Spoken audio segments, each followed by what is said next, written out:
Welcome to our new channel.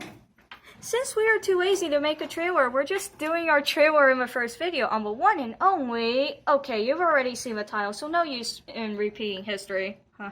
So, what do we do on this channel? Well, we do history. We just talk about history. That is pretty much it. Well, actually, we do have more surprises down the road, but until then, yeah. So much for a good intro. Well, introducing the Pyrrhic Wars. Well, technically it was the Pyrrhic War, but war sounds so much better. The Pyrrhic War was a war fought by the Hellenistic state of Epirus and many other minor Hellenistic states during 280 through 275 BC versus the Roman Republic and Italian tribes, and later against the Carthaginians.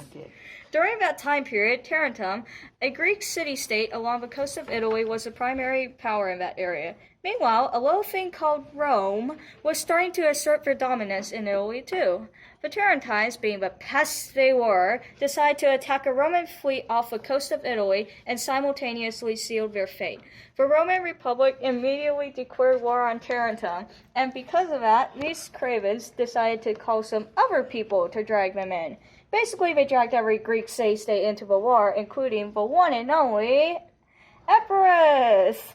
And this is a part where it gets juicy.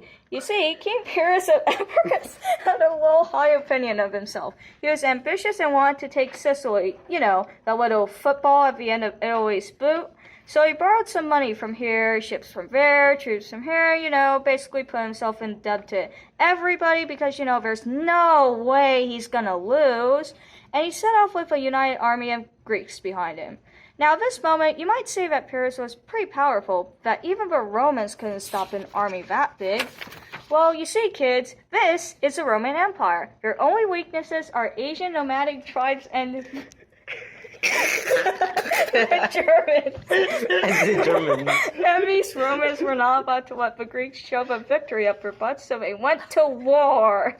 Misfortune struck Pyrrhus before fighting even started, as he set out with 20,000 infantry, 2,000 archers, 500 slingers, 3,000 cavalry, and 20 elephants. But due to rough seas, he only reached Italy with about 2,000 men, some cavalry, and 2 elephants.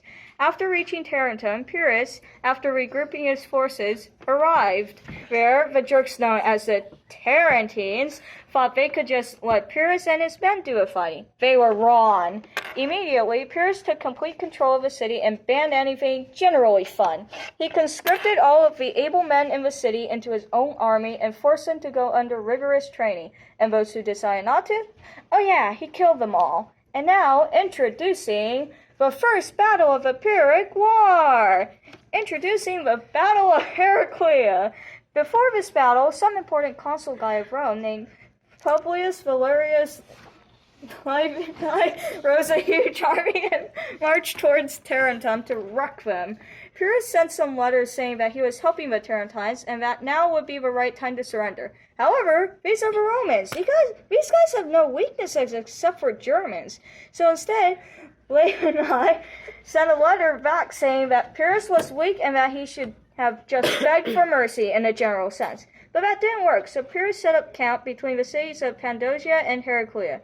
Unfortunately, some things called reinforcements were late, so Pyrrhus decided to do all the stuff himself. He tried putting guards along a river to stop the Romans, but these are the Romans. They do everything better except being in Germany.